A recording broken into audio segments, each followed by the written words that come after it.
Thank you guys for tuning in. Today I'm going to go over a couple of reasons why I think that every modeler should have a jug of 3D resin, even though they don't have a 3D printer. If you have a printer, it definitely helps, but if you don't need to have it to have the benefit of these ideas. All right, so we're going to use clear resin to apply our uh, embossing powder for carpet inside this car that I'm working on here. So this is the 1 ounce solo cups. I call them the little keg cups. So you can see in there we've got some liquid resin. So this has been out on the bench for probably a month or so ago, and it is Ceratec Clear is the resin that I'm using on this in this batch here. I've used a couple of different brands. This one seems to work. It's relatively affordable, so I just roll with it. And I've used it to print glass and stuff like that.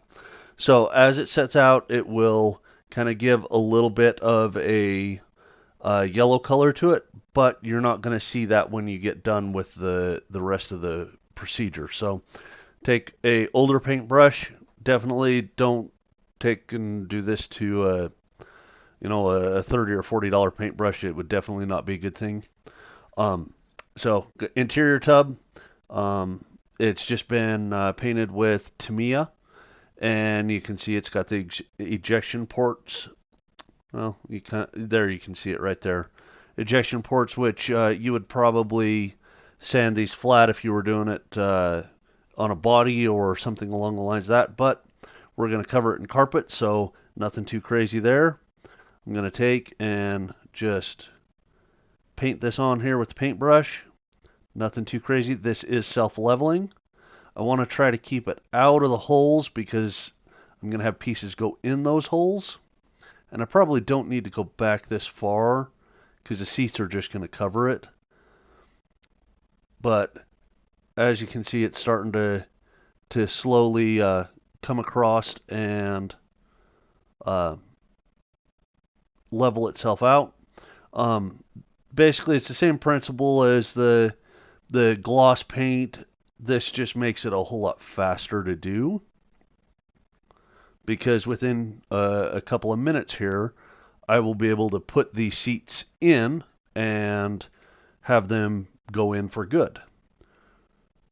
So just take and paint it in. Nothing too crazy. And if you wanted to have the vinyl step plate, you would mask that off. That would be a thing to do. So I'm going to take and I don't want to get it too off level because it will just roll down here. So this material here will set here for months and never set. It would always stay wet because it would eventually, just evaporate and dry out. But it would never fully set until you hit it there with the UV light.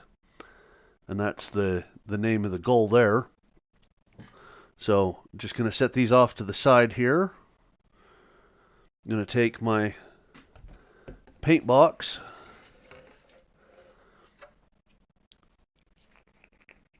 and you can either do this with the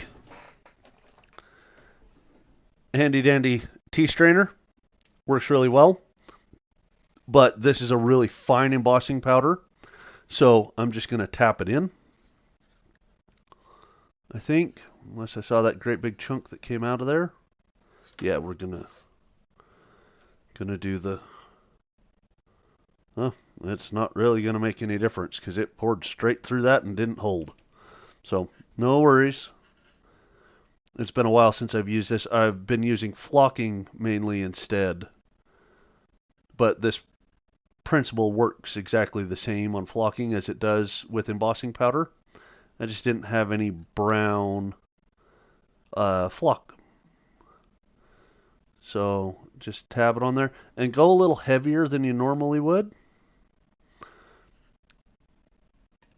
Give it a little shake. Try to get it to where it sets in there, and sometimes you need to go through and you can give it a little bit of pressure. Yeah, see how that immediately pushed itself all the way straight down in? So we're going to apply a little bit more to where I scarred that up.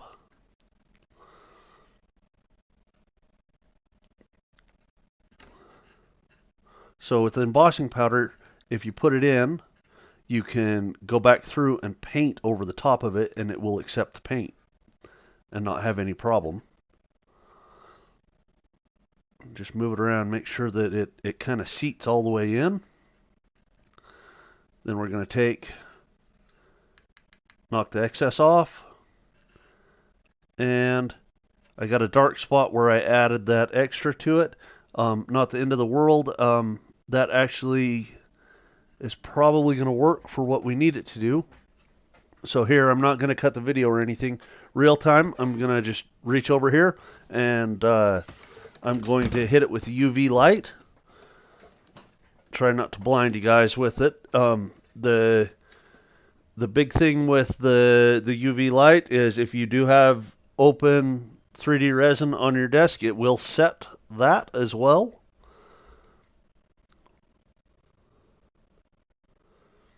So it's been, just a couple of seconds under there, nothing too crazy.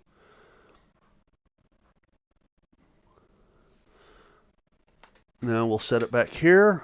Let's have a look at it and see what it looks like. So it's pretty well set in there. So if this would have been, paint, it would still be a total and terrible mess. But I can rub there, I can rub through it, but it stands up there pretty nice. So if you wanted to go thicker, yeah, let's do that. Let's go thicker. So I'm going to bring my resin back.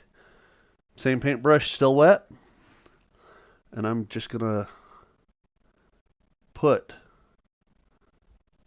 another layer of resin in on top of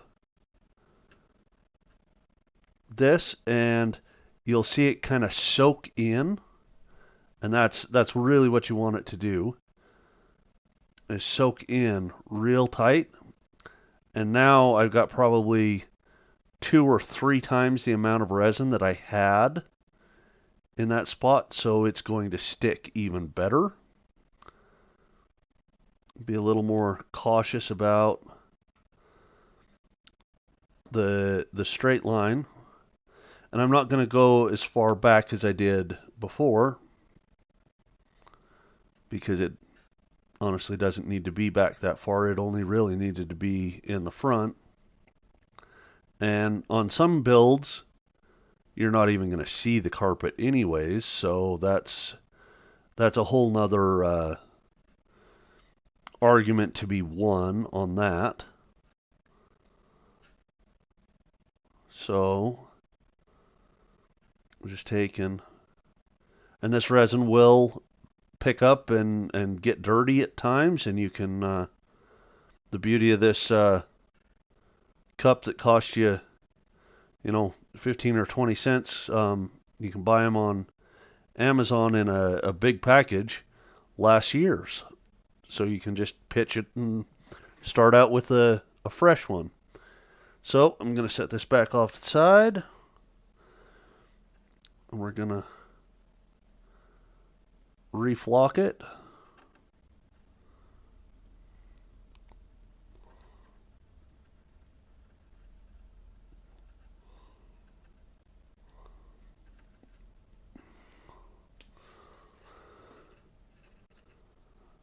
Move it around.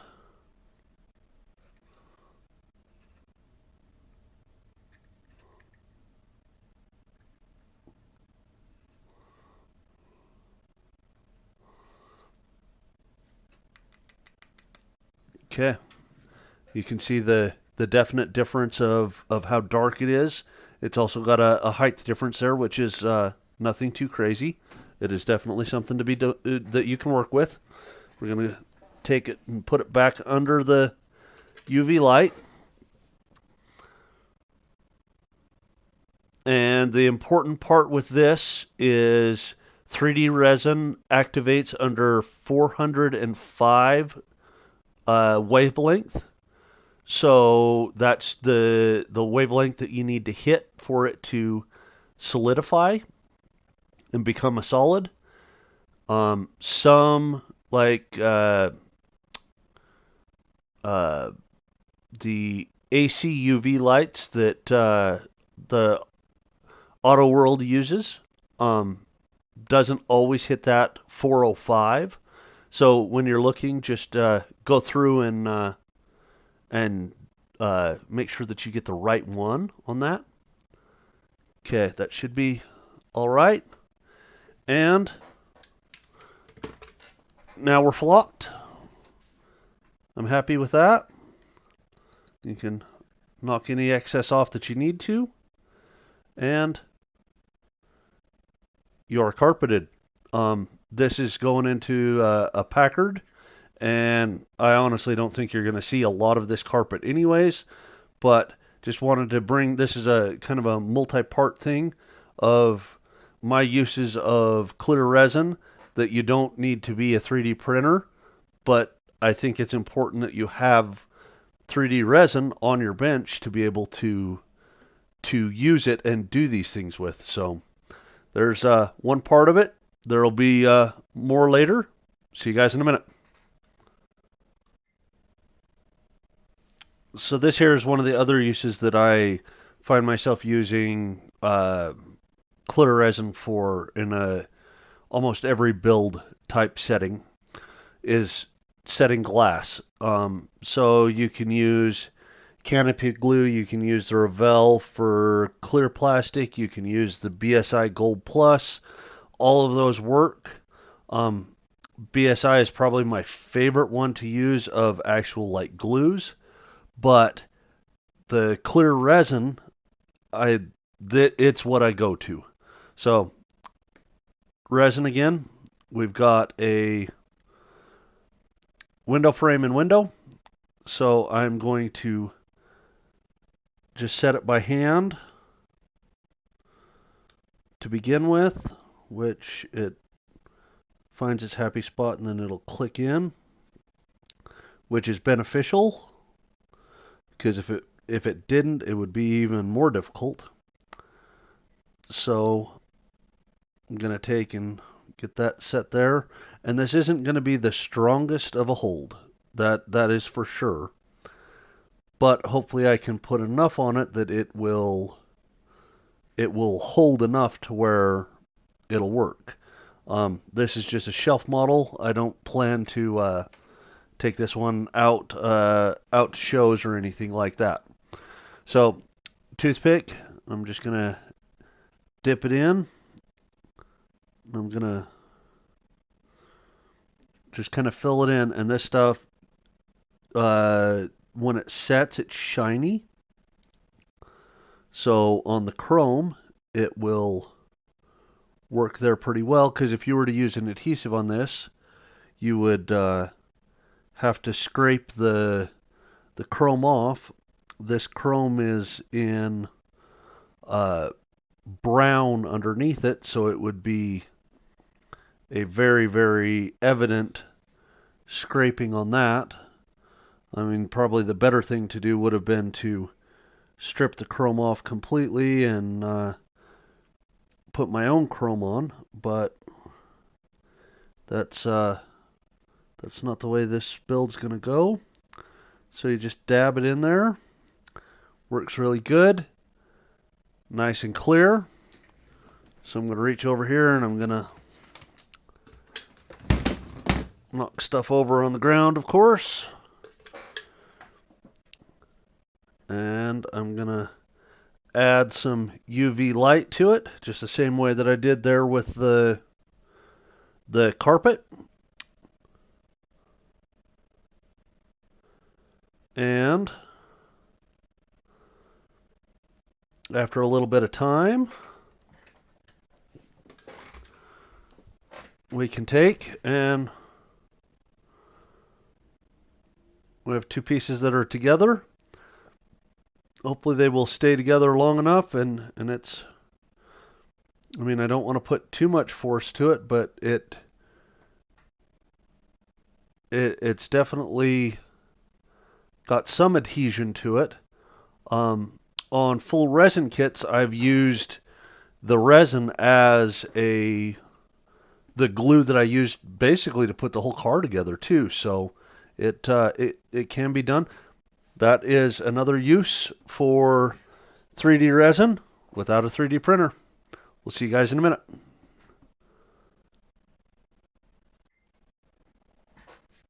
So with the continuing on the idea of the glass work and its use with the resin, I'm gonna set these headlights and headlight lenses in with 3D resin. So these ones here have a notch. So put them in and you just kind of dry fit them. Nothing too crazy there. There's still some prep work that I need to do on that one. But nothing too crazy. So it's in there and it's set. So you can do this two ways. And we're gonna do it the full way because that's the way that I prefer to have them. You just take your toothpick and you get it there in the edge, and basically what you're hoping that it does is just goes around to the inside just a skosh so that it sets in there. So with these, this is the first step of it. And clear resin you can bubble if you overexpose it. So it's sitting in there, looks kind of nice there. So I'm going to hit this with the UV light, and it won't take too awful long to set. And being as it's clear, it will push through the light or through the lens and cure to the inside as well. So this is the thing that, let me get it in the camera here. So it's nice and clear. Get it to where it'll focus. It's nice and clear. You got the lines that look like a steel beam, but you don't have the sheen of the glass. So if you take your resin and you put a layer over the outside of the lens, and then you hit that with the UV light, then because it's shiny, it gives the effect of being glass. And there are a couple of products that are out there. I've always used like just a lacquer clear coat, but get it to where it'll focus. See how much nicer that looks? So now we're gonna hit this with the UV light.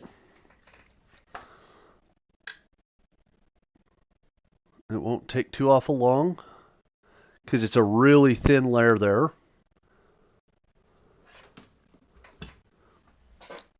And this is what you end up with. You still have the detail that makes it look like it's got a seal beam, but it's got a really nice shine. And you can build this up. I have lost a lens before in a previous build, and I just took the housing and just started filling it up with resin. If you fill it all the way up and cure it to the top side, you're going to have it so hot on the top that to get to cure the inside that it'll end up baking the outside of it. So you do that in layers. You put a little layer in, cure it. Put a little more in, cure it. A little more in, cure it. Kind of the same thing that we did with the lens, that we did the set of it before we did the top of it. So that's to however your taste tastes end up on that. But I'm gonna put this other light in, and we'll see you guys in a minute.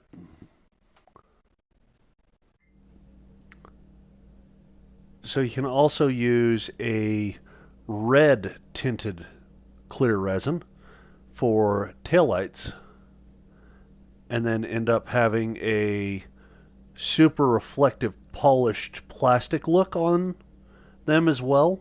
And it really adds a lot of depth to your lenses itself. This is actually done with clear resin over a red lens. It looked really good, so I didn't worry too much about it.